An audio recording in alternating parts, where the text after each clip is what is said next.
I think so, yep. Did you know that Minnesota is home to the largest number of Timberwolves in the lower 48 states?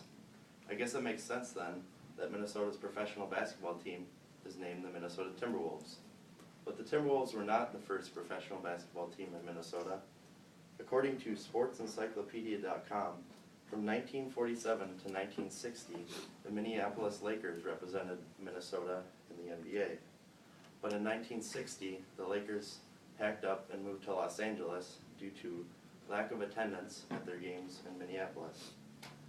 It wasn't until 1989 that the Timberwolves came to Minnesota. The NBA granted Minnesota a chance at having another team, and that was when the Timberwolves were born.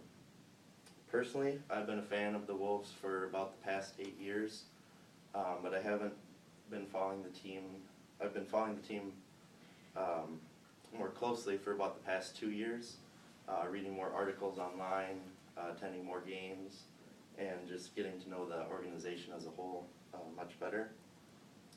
The Timberwolves have had a rough past, lots of losing, and because of that, many fans actually believe the team to be cursed. But I, on the other hand, do not believe in that curse, and I believe the team has a bright future. First, I'd like to get into a little bit more of the history of the team. As I said earlier, 1989 was the first season for the Timberwolves, and according to NBA Media Ventures, the team had a record of 22-60 in their first season, so not a very good start.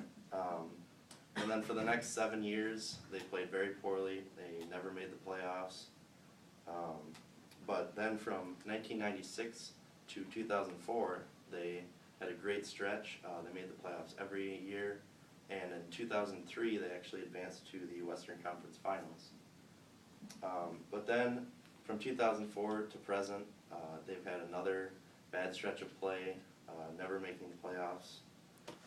And as I said, all this poor play over the years has caused many fans to believe the team is cursed. And the main two incidents that people believe caused this curse is first the Lakers moving to Los Angeles and becoming so successful. And then more recently in 2007, the Timberwolves trading Kevin Garnett, who is arguably the best player in Timberwolves history. And besides poor play, fans also point to the Wolves' horrible luck in the NBA draft, and they've drafted so many quote-unquote busts, just players who really underachieve and never play to their potential. But I, on the other hand, do not believe in the curse, and I believe the Timberwolves have a bright future.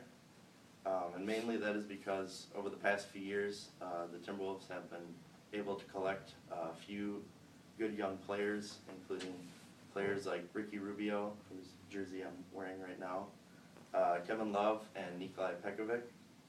And the future also looks bright for the Timberwolves because they have a